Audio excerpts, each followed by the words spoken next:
You guys are having a good day. I'm Dr. Boyce Watkins from Your Black World and the Black Business School. And I want to say good morning, good morning, good morning. I'll give you guys a chance to come into the conversation, into the live stream. There's an interesting, a couple of interesting things to talk about today. I just sort of, follow the topics that the good Lord puts into my brain. And so today, the topic that really hit me was this really interesting and compelling story about T-Pain. T-Pain is he's known as kind of the auto tunes guy. I don't know if he's a singer, a rapper, or whatever, but T-Pain. I remember T-Pain's music. And I remember him. I couldn't understand why everybody liked his music so much, but then again, it was what it was. Taste. Everybody doesn't have the same taste. We all have different things that we like. And the interesting thing about T-Pain also is that the brother had a really interesting conversation with the Breakfast Club this week, in which he basically spoke up and fessed up to some interesting financial decisions that got him into. They caused him some major problems. What's going on, brother? How you doing? T-Pain did make that fire, says Jason Tide. Well, I guess you're right. Somebody liked his music, right? And he's clearly a musical genius, and I respect that. And I think that he is a person that is clearly untalented, clearly talented. He's not an untalented individual. So give me a second here. Here's the deal. So I'm actually letting people know that we're live, and I'm actually putting it on Twitter. If you want to follow me on Twitter, it's actually Dr. Boyce Watkins 1. That's Dr. Boyce Watkins 1. Also, if you want to follow on Instagram, it's The Real Boyce Watkins. That's one word, The Real Boyce Watkins. I don't know if you guys know, I mentioned that we got a few interesting people coming into Dr. Boyce TV. Today we have Mike Roberts, who is a black billionaire. He's a black billionaire. I met him at the Fraser Net Conference. That's going to be later on today, August 14th at about 2:15 p.m. Eastern. So if you want to learn the secrets to becoming a billionaire, you might want to check this brother out. Him and his brother have done some amazing things. Also, Monique has agreed to come on to the podcast. So I look forward to that conversation. I just got a text this morning from our producer, Taryn, who said that Monique wants to know if she can bring her husband on with us, and said absolutely. I look forward to talking to Monique. I don't know exactly what the nature of the conversation is going to be, but I look forward to talking to her because I've talked about her. So if I talk about you, I gotta be ready to talk to you. So I'm always prepared for that. And anyway, so hit the thumbs up button. Please hit the thumbs up button, share button, and subscribe button. Also, shout out your city. Shout out your city. Damon says, when are you coming to Atlanta? Ironically, we just added Atlanta to the to our tour. Next week, I'll be in Atlanta the weekend of August 23rd. So I'm doing 3 events in Atlanta. Friday, I'm going to do a book signing and book signing meet and greet kind of thing. We can meet people. It'll be about an hour, hour and a half. Then I'm going to give a short speech Saturday at the We Buy Black convention.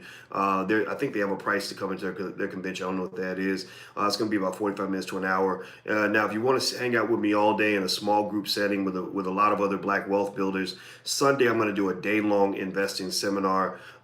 People love the seminar. It's really, really cool. And we'll have books like Powernomics and stuff like that. And everybody gets one of these cool Black Business School portfolios, and you'll be in there taking notes all day. So if you want a classroom setting, small group classroom setting, where you really want to actually learn and apply and become an investor and dig deeper into investing, that's where we get our hands dirty on Sunday. So if you're interested, go to drboyceatlanta.com. That's drboyceatlanta.com. In fact, the first 40 of you that sign up, you can actually get half off the seminar if you use the code Atlanta 2019. That's one word, not 2 words. Atlanta 2019 at drboyceatlanta.com. So I'll see you guys there. Now let's talk about T-Pain. Okay, so here's the deal.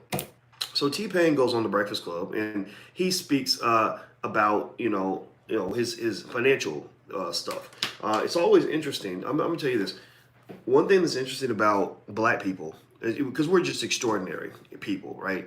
We're extraordinarily when we're on point, we're extraordinarily good. When we're off point, we're extraordinarily messy. We're just extraordinary. We're powerful, And so T-Pain tells an extraordinary story about how he, once had $40 million and then got to the point where he had to borrow money to buy a cheeseburger for his kids. And and here's the thing. I read it and I was like, oh yeah, I've seen this story about 85,000 times. You know, it's not uncommon for rappers and athletes to have really amazing stories about how much money they blew through. You know, you have you have a lot of people that don't quite understand the gravity of what it means to really have that kind of money, and nobody teaches them that. Nobody forces them to learn that, so they learn it the hard way. And T-Pain's, I admire the fact though that he spoke about it. I admire the fact that he was honest about it. I admire the fact that he's learned from it. And he's not that old. You know, his brother's 33 years old, which means that most of this happened when he was in his 20s. And that's not uncommon either. You know, when you're young and you get that kind of bank, it's easy to just think the money's never going to run out and I'm just going to just make it rain everywhere, right? Very few young people can really rise above that in terms of maturity to be able to protect that kind of wealth at that age. Here's what I think though. I don't even know. I guess T-Pain is part of the hip hop industry or R&B. I don't know if he's a singer or a rapper or what. I don't that auto tunes shit. That ain't really my style, to be honest with you. But in that particular culture, hip hop culture, entertainment culture, etc. We've been in this game for a minute. Like we black people have been making millions in this game for a while. You have OGs in the game, Russell Simmons type people who've been, messing with hip hop for 40 years. You have people that, like one of my good friends, a guy I respect so much is Kenny Gamble out of Philadelphia. He's been in this game writing songs, doing great things for many, many decades. Kenny Gamble has always provided a wonderful blueprint for any artist that wants to make the most out of his wealth. If you go down to downtown Philadelphia, Kenny Gamble owns a big chunk of downtown Philadelphia. Kenny Gamble, tells the story quite often that when he first got his royalties from writing songs, first thing he did, his friend said, "So what you gonna do? You gonna go buy you a new Cadillac?" And he said, "No." He said, "I'm gonna go," and he went to find somebody he knew that had actually made some money. And he said, "What do I do with money? How do you manage money?" And the guy explained to him how you manage your money. And so Kenny had the brilliant idea in the 1970s to engage in reverse gentrification or black gentrification. What Kenny did was he said, "I want to go back and I want to buy my old neighborhood." Now, this was visionary. He decided to do this in the 70s. So he went and, he takes his money and he goes, and the first thing he does is he buys his old house in his old neighborhood. And then he doesn't just buy his, he didn't just buy his house. He bought like dozens of houses in that neighborhood, and his plan, he had a master plan. He had a powernomics plan. His powernomics plan was, with all this money we're making in the entertainment industry, we can own this whole damn neighborhood. We can own all of this shit. We can own every single block. Ain't no excuses. We can do this. And you know what his problem was? His problem was that people didn't listen. People didn't listen. The Negroidian culture of money management was, nah, I don't want to go make no investments. I'm gonna go buy me a car. I'm gonna go buy me, the flyest clothes. I'm gonna go rent me the nicest apartment owned by some white man so I can pay his mortgage. That's the Negroidian financial culture. That's other people fed this to us and we fed it to each other. And he didn't have any help. Kenny did all this by himself. Imagine what Kenny could have done if 50 people in the music industry all pooled their money together and just said, we're going to buy as much of Philadelphia as we possibly can. And they're buying houses in the 1970s for, $5,000 a piece, $15,000 a pop, right? They could have done that easy. And so the thing is, and Kenny was never, secretive about this information. He always was ready to train anybody in the music industry who wanted to learn. Problem is, half y'all Negroes don't want to learn shit. Seriously, I'm not dissing nobody. I'm not trying to make fun of anybody.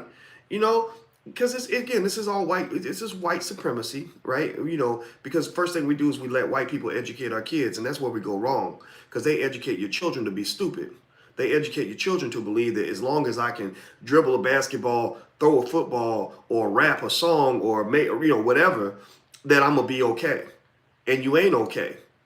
You ain't okay because you're being sucked into a culture that is a drain on your possibilities. You're being sucked into a culture that sucks out your family wealth. You're being sucked into a culture that increases your likelihood of going to the penitentiary.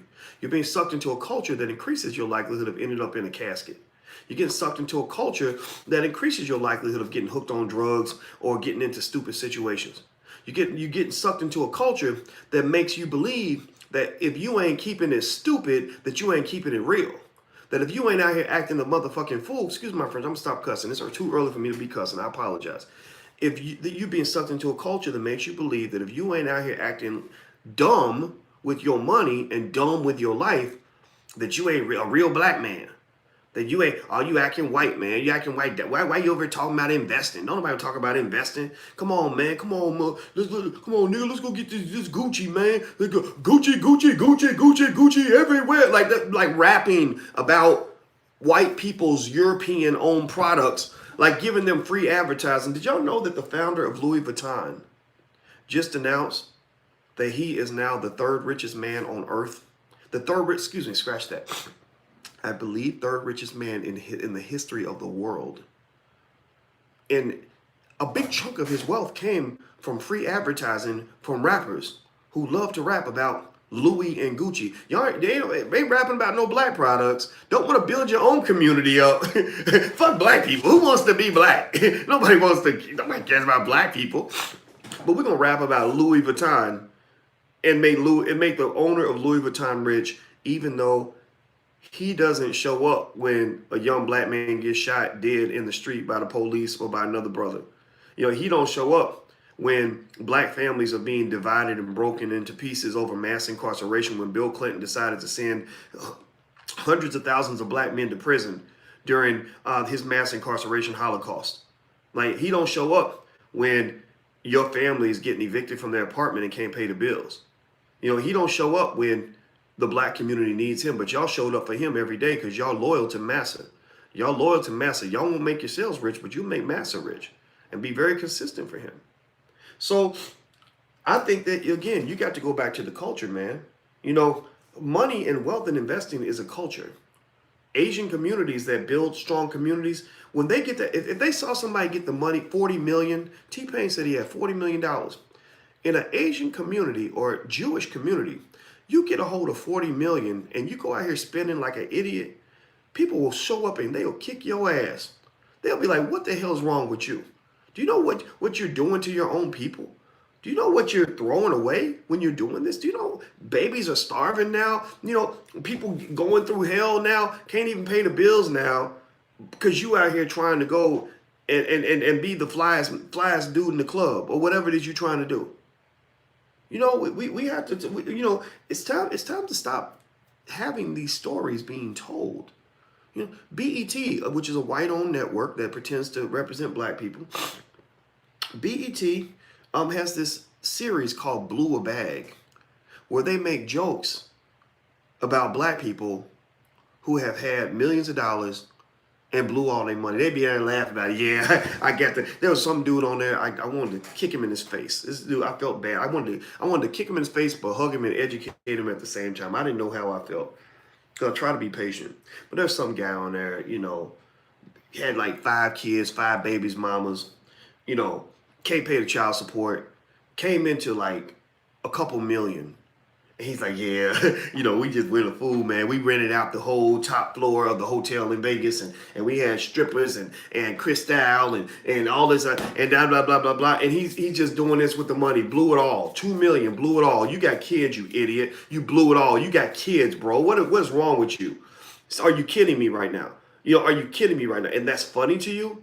That now your children will grow up in abject poverty because their father decided to piss on their legacy? He decided to flush their possibilities down the toilet?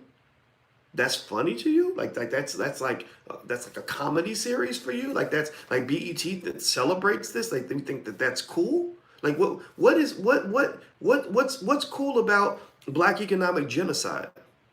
You know, how y'all gonna act like you serious about a reparations conversation when every time you get a dollar bill, you're telling each other to give the dollar bills away? Man, you don't need no reparations, because if you're stupid with your money, then what's the point in giving it to you? It's gonna go right through you. They hand you the money, you're gonna give it right back. So why don't we just cut out the middleman and just keep the money a damn self? At least that's what the powers that be are thinking. Anyway, hit the thumbs up button, hit the share button, hit the subscribe button. Please hit the thumbs up button. Everybody who's watching, please hit the thumbs up button. That really helps us a lot. Also, if you do like to teach financial literacy to your kids, stuff like that, we actually create tools. You guys know I'm a finance professor. That's why these things matter to me. But I'm a black man first. So whenever I see anything involving black people and money, I'm always interested in that. And we created things like financial flashcards for kids, like entrepreneurship flashcards and stuff like that, specifically for black kids. So if you want to go take a look, you can actually go to financialflashcards.com, or we also have workbooks like financialworkbooks.com. So you can go to financialflashcards.com or financialworkbooks.com. So these are some of our entrepreneurship flashcards. We actually have appraisal and then the definitions on the back. Annual report, like what is an annual report? The definitions on the back. Angel investor, what is that? Definitions on the back, right? Advertising, what is that? Definitions on the back. So my argument is that a lot of these T-Pain kinds of problems can be, you know, fixed if we go ahead and start making sure that our kids are as good at managing their money as they are at managing a white man's football or a white man's basketball. Like if we protect our money the way we protect the ball when we're on the basketball court, then we won't have any more problems, because y'all know how to protect a basketball. We know how to dunk it. We know how to score. We know how to shoot and dribble and pass and all these things. So that takes millions and millions and millions. You know, that takes a lot of effort. It takes a kid has to put thousands of hours into becoming a great football or basketball player. But most of them will never make a penny playing football or basketball. So if you want to know why they're broke, it's very easy to explain why black people grow up broke. It ain't just systematic issues. Yeah, sure, okay, you start off in poverty, but why aren't you working to get away from that? You know, if you spend all your time getting away from poverty, people I know that spend all their time learning wealth to get away from poverty, they don't end up broke. So the solution is right in front of you. The question is, do you want the solution, or do you want to have the same life you had before? It's a perfect choice. Charles says, yo, the Black Millionaires of Tomorrow books for kids are awesome. Thanks, Charles. I appreciate that. Anybody else who's had experience with anything from the Black Business School, I hope that you'll shout it out on a regular basis, because we really want to educate the community on financial literacy and wealth building. And you can actually join for free if you want to actually get like a personal wealth plan, or talk to one of our enrollment specialists, or just learn more about the school, or figure out where you might fit. Just go to theblackbusinessschool.com, THE, that's theblackbusinessschool.com. Totally free. You can talk to them. You can sign up for free, get started for free. And then if you decide you want to upgrade to something, that's fine. If not, that's fine too. So feel free to take a look. Just ordered 4 books for my daughter and nephews. Thanks, Uncle Boyce. Oh, you're welcome. You're welcome. My kids are working on Black Millionaires of Tomorrow now. Good. Well, the thing is, here's what's going to happen. You know, because I've been teaching finance to college students for a long time, I know what they know when they graduate. And so the Black Millionaires of Tomorrow program was built to give our children, in a really fun way. Like, we use cartoons and animation and all that. A fun way to give them 2 things. One is this college level skill when it comes to wealth building. I believe that black people can actually move ahead in the wealth race by going to business school early. The same way we go to football camp at 7, I want kids going to business camp. If black boys and black children go to entrepreneurship camp, wealth camp, investing camp at the age of 6 or 7, then they're going to be way ahead of everybody else. Once a kid learns to make money has a dopamine rush, kind of the way, a drug does. And once they make a little money at an early age, they're like, ooh, I want to do more of this. I don't want to go work for nobody. I want to go and invest. I hear stories like this all the time, but one lady that came on the podcast said her daughter took $1,000 and turned it into $8,300, and she was 12 years old. And I don't know how she did. I don't know what stock she bought. Well, I wish I knew. But once she did that, it changed everything. It changed how she viewed money. She learned that money is not something you have to work for all the time. It's something that where you can make other moves and get money. Also, her siblings started saying, "Hey, how did she do that? Like, I want some money too." So feel free to check it out. We have a digital component, which you can find at, somebody please type this in so other people can see it. It's blackmillionairesoftomorrow.com. That's blackmillionairesoftomorrow.com. That's the digital. So you get the two things you get. One is college level financial literacy training for children, but then two, they can get a degree, a certificate. And I want you to, that's very important. I want you to print that out, put it on the wall, and tell them you graduated. You had your first college professor at the age of 7. That will give them a huge head start, because I didn't meet a black college professor till I was 19 years old. I still to this day never have had a black teacher in any class, in any college level class or graduate school class. And I was in grad school. I finished grad school when I was 31, and so I did all those years of school. I never had a black teacher. So when they see that black male professor at the age of 7, it reshapes how they view everything and how they view their possibilities. So everything we do is black, black, black, black, super, super black, black, black, black, bliggity black all the time. We love being black. We believe that solving the black wealth issue is it's worthy of being a lifetime mission. That's what we dedicate our time to, and that's what we're damn good at. So feel free to go take a look. Blackmillionairesoftomorrow.com. That's the digital component. If you want to look at the flashcards and workbooks, we actually have a bundle you can buy for your kids tomorrow if you want to, or today. You can go to financialworkbooks.com. That's financialworkbooks.com. Somebody says, when and where is the camp for kids? We don't have a camp yet. We're thinking about having a physical camp. We're really looking for somebody that can teach kids in a way that we would feel comfortable, and it requires a huge investment. It's not just something where you just say, okay, let's just do it. You got to organize it. Every city we go to costs money, and so that's why, if you want to know, well, why is there a cost for a ticket? If it could be free, yeah, we do it for free. But the thing is, we don't accept corporate sponsors, because when you're really, really black, you don't get the same support. Or you don't get the same freedom. Like people kind of are afraid of being black. So a lot of corporate sponsors like Bank of America or whatever, they know that I'm a financial influencer. They know that if I tell people, hey, go check out Bank of America, they'll do it. But a lot of people don't want the blackness. Like they fear that, right? And I'm not going to change who I am. So we just say, well, if we can't get the money to do it right now, we'll just do it later. So your support does mean a lot. So let's see here. We need you to set up small group susus to be distributed via network marketing. I'm not doing network marketing, just so you know, David. I don't push any of that on my platform, because I could literally, a person in my position could get a federal charge for pushing network marketing on a platform this big. So I don't mess with any of that. No disrespect to it. It's just not my thing. Let me see here. Somebody else asked another question. About Atlanta. Where's the event going to be in Atlanta? We're going to pick our venue today. We got a couple of venue options offered to us. We just decided yesterday we're going to go ahead and do some stuff in Atlanta. So if you want to learn more or meet up with me in Atlanta or do the seminar in Atlanta, just go to drboyceatlanta.com. Also, the All Black National Convention is in Houston in September. I encourage you to fly in for one of those events, especially the convention. The convention is really, really good. You can go to allblacknationalconvention.com. That's allblacknationalconvention.com. So let me lay out one more thing about T-Pain. Hit the thumbs up button. Please hit the thumbs up button and all that stuff. One thing about T-Pain, I want to make sure this is clear. He was on the Breakfast Club, and when he was confessing, as to how he blew through $40 million and everything else.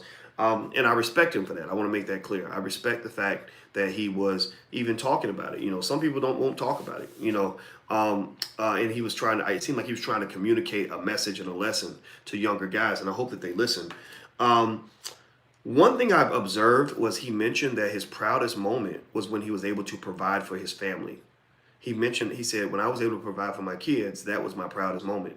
And that's not uncommon either. You get to my stage in life, I'm not too much older than T-Pain, but I'm old enough to be his older brother. Like, I'm 15 years older than him. And in Chicago, I could probably be his daddy, because people here have kids at 15 years old. But I wouldn't see myself as old enough to be his father, but old enough to give him advice. And one of the things I can say is I hear that a lot.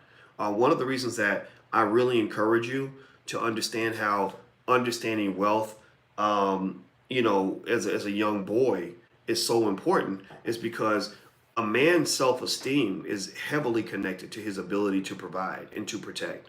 If a man cannot provide and protect, not only will he feel less of himself, but women will feel less of him also. Like, women literally are less sexually attracted. Studies show this. Tell me, ladies, tell me if I'm right. Tell me if I'm right, if you agree. Studies show that women are less attracted to men when you're a financial wimp. When you can't provide, like you go out to dinner and you asking her to cover half the bill. Or I talked to a friend that lives in LA the other day, and she was telling me about how she went to LA and she kept meeting with what are called these what they call hobosexuals.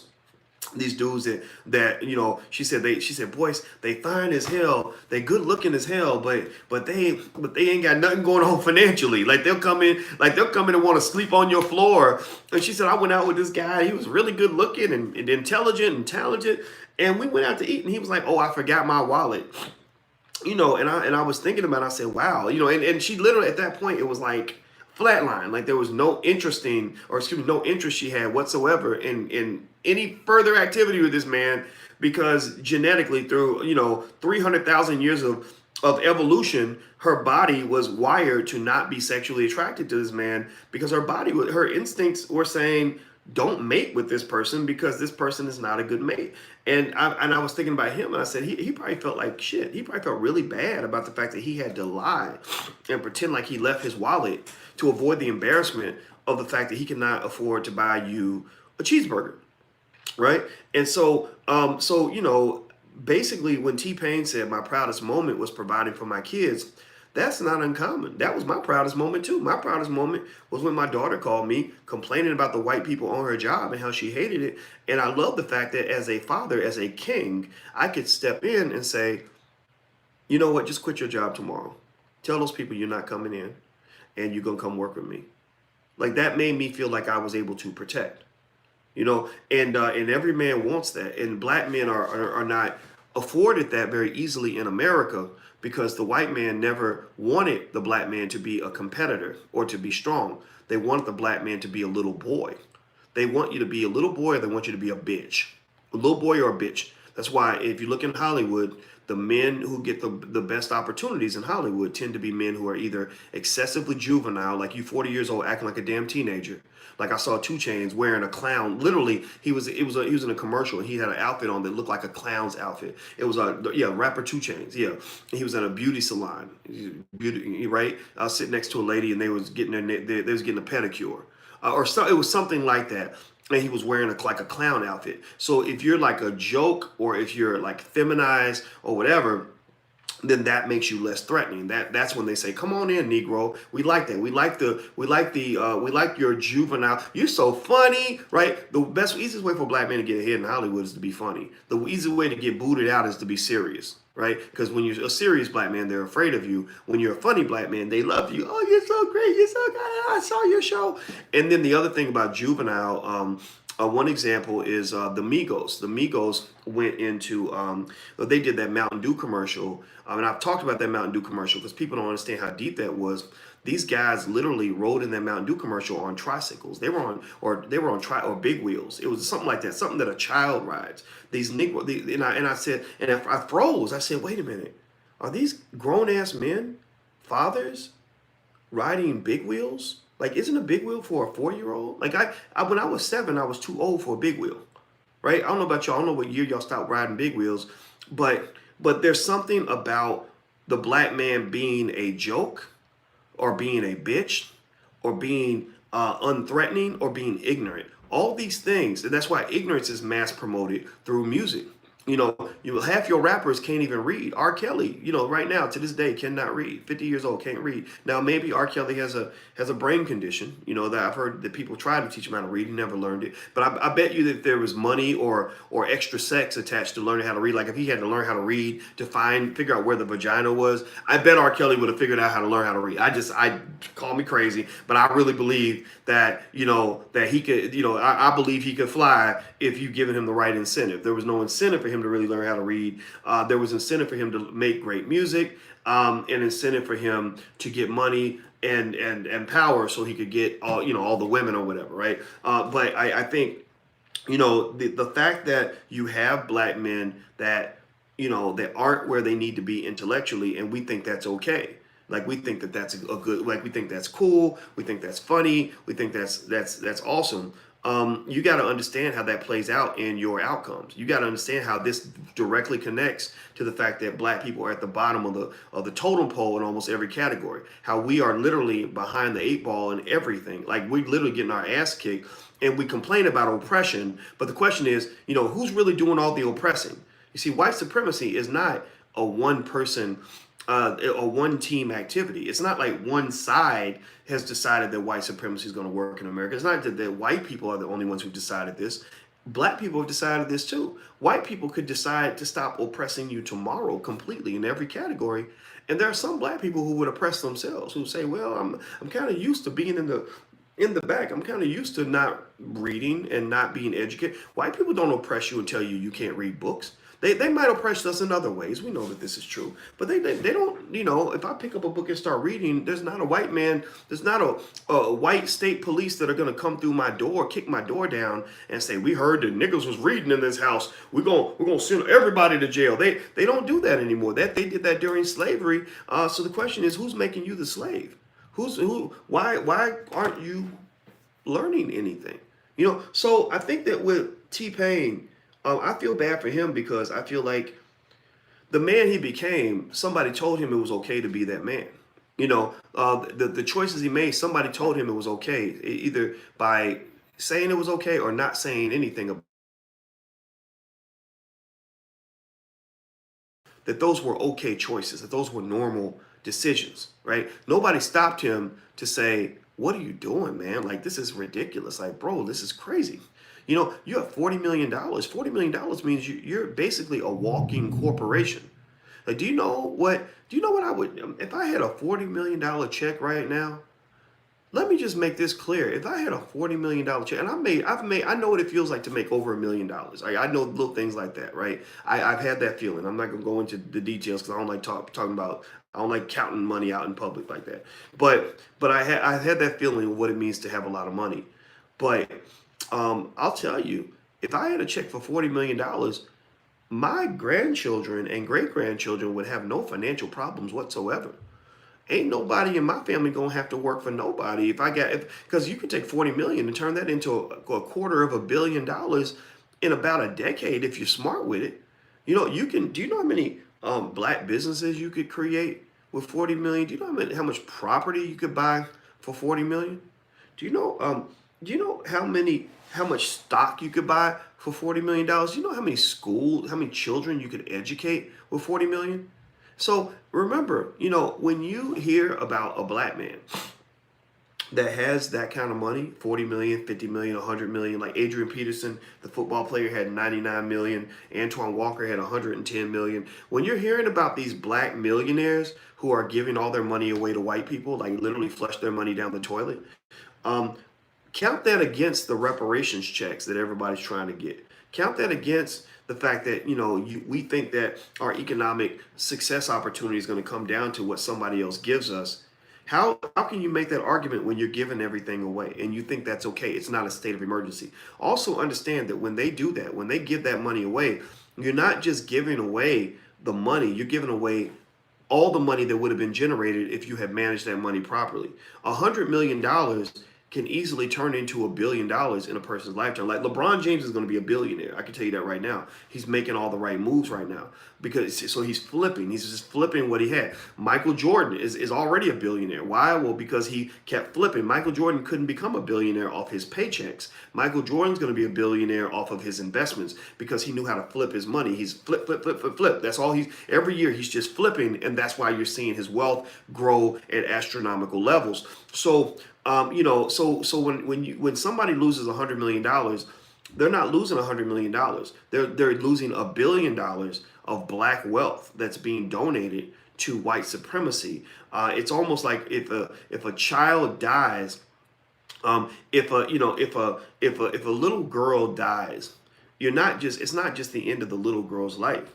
If you're a real visionary and you understand reproduction, you understand it's not just her death, it's the death of her whole generational line. Like that child is supposed to grow up and have maybe 3 kids. Those 3 kids, maybe they have 3 kids of their own. That's 9. Those 9 kids have 3 kids of their own. That's 27. So that's 27 plus 9, which is 30, what's that, 36, plus 3, which is 39. So that's almost 40 people. 40 people died when that little girl died. Do y'all understand what I'm saying? Are y'all following what I'm saying? Tell me if you understand what I'm saying. When that little girl dies, it's not just her. It's 40, 50, 60 people. It's her and everything that's going to come from her. All the fruit that she will produce for the world is gone, right? So when a person loses $1, they're losing all the things that dollar could have done, all the extra dollars that would have come from that dollar. So it's not funny when a black person blows a bag.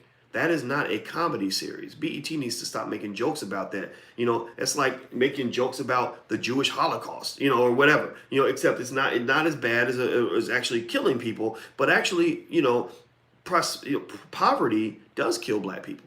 Poverty does destroy families. Poverty causes, you know, mental illness. It causes people to go to prison. You know, when I talked to a young brother in Chicago who's 24 years old, who's obsessed, he used to you know, be a gangbanger. And he said, man, we want to learn the stuff that you teach, because he said a lot of us get killed out in the streets trying to make money because we don't know what to do. So because we don't know how to make money, we do dumb shit to try to get money, and it gets us killed. It gets us sent to prison. So literally, when you are celebrating the black economic genocide, or the black economic holocaust, or black financial bad financial decision making, you're celebrating the death of black people. You're celebrating the death of entire communities. You go to parts of Chicago and other cities, and you see areas that look like war zones, property that could be bought if we have the vision to go and pool our money together and go buy those assets. But we don't. We'd rather go put money in the pockets of people like the creator of Louis Vuitton, who's now worth over $100 billion, because we have a culture built on financial stupidity. So T-Pain's bad decisions are not uncommon. They are what in finance we call that systematic. They are systematic because y'all can tell me yes or no, yes or no. Tell me yes or no. Have you heard that story before? Yes or no? Are there other stories in the industry just like T-Pain's? Yes or no? How many, do you see other stories like this on a regular basis? Yes or no? Do you feel like you see a story like this at least once a month? Yes or no? Do you see this happening all the time with black men? And the people who can least afford to give their wealth away, all their money away, is the black man. Because you're the one they're trying to kill the most. So why would you take your weapon and give it away to your oppressor? And why would you be surprised when your oppressor can take you out when you just handed them your weapon? That's like me being surprised. That's like me saying, well, every time we get the ball in the game, we give it over to the defense. We just hand them the ball so they can score. But I don't understand why we lost by 150 points. It doesn't make any sense. They just cheating. They just cheating. But every time you get the ball, you hand the ball to the other team. Well, why are you surprised? Connect the dots, motherfucker. Like seriously, like connect the dots. Like, you're handing them the ball I'm like LeBron. You remember LeBron was like, man, what are you doing? Remember that when in the game where he's like, what are you doing? Right? I'm like LeBron. I'm like, you're handing the ball to the opponent. So why are you surprised that we're getting our ass kicked? That's what happens when you can't defend the ball. So I'm saying to the black man, when you get your hand on $1, defend the goddamn ball. Defend the ball. Protect the ball and score points for your community so that you can win the damn game. Kenny Gamble, OGs like that have been teaching you for 50 years how to defend the ball, but some of us think that's lame. We think it's lame to be able to provide for our families. We think it's lame to build a future for our children. We think it's lame to want to be educated to support the people we love. We think it's lame to defend our communities and to buy the property. We think it's lame to invest and have assets so that we don't have to stay in the struggle. Like, we think it's lame to pick up a goddamn book. Like, we think all that shit is lame, and it ain't our fault entirely. It's a whole culture that is mass promoted deliberately to destroy you. They want your black ass to be extinct. They want you dead. They want you wiped off the face of the earth. They only want you around if they can make money off of you through mass incarceration or you working for them or whatever. They do not want you to prosper. They do not want you to have real power. Don't you understand that? And Shaniqua says Tupac said it. I don't know what you mean by exactly what Tupac said, but I'm gonna tell you one thing Tupac did say that T-Pain said. I'm gonna say this, and then we're gonna finish up here. Tupac said it in one of his songs. He said it's something about, I forgot, it was a lyric where he said it was nice paying rent when the rent's due. And he was talking about the pride a black man gets when he can provide for his family and he can pay the bills on time. Like, people that dodge the landlord, have to hide when the landlord comes to the door. Like, I've lived that life. I know what that feels like, right? When mama's like, don't answer the door, whatever, right? Or the car gets repossessed, whatever. I thought somebody stole the car, but the car got took. But I know that feeling. And nobody wants to live like that. People that do those things, they don't want to live that way. Like nobody wants to steal for a living or sit around and most people don't anyway. Most people I know that steal or cheat or have to lie or have to be shady when it comes to money, they don't want to do that. I talked to somebody the other day who owes me money, and she sent a message where she was embarrassed that she had to do some things to, or be slick about repaying me or whatever, where I had to chase her down like, why aren't you going to pay me my money back, right? And she was embarrassed, but I could tell that if she'd had the money, she would have paid it back. So when T-Pain said that my proudest moment was when I provided for my family, that ain't uncommon. That's what a man's supposed to do. Tupac said that. Tupac said the same damn thing. So I'm saying just restore your pride. Restore your dignity, black man. Reattach your nuts to your body. Start being a man. Stop acting like a damn little boy or a damn little bitch. Seriously, let's build something, man. Let's just be strong for our people. Let's see here. You're kidding me. Lace says, hey, Uncle Boyce, thanks for the free advice. I was awarded that I said the number wrong. She said I was awarded that $396,594 contract this fiscal year. So everybody, I want you to give a digital round of applause to Lace Will, who just announced that she I guess as a result of what we're learning here and the stuff we're talking about, I don't take any credit for it. She gets all the credit. She just got a contract for almost $400,000. That's what I'm talking about. That's black power right there for y'all. And then she gonna donate $5. Girl, you better step that donation up, girl. How you gonna give me $5 for $400,000 worth of advice? I'm kidding. I'm messing with you. I love you so much, and I'm super happy for you, and I'm super proud of you. And I want to hear all your success stories, and I'll never get tired of hearing them. When I see you guys in person and you guys tell me about great things that are happening in your life as a result of financial moves you made, I never get tired of hearing those stories, because that's what tells me that part of my purpose is being fulfilled on this earth. I'm not here just to, I'm not sitting around trying to just fucking be famous and shit. Like, who cares about that? Fame means nothing if you don't elevate the lives of other people around you. So what I like to hear is not, it's fine if you say, oh, I saw you. You're the guy I see on YouTube, or I know you from some.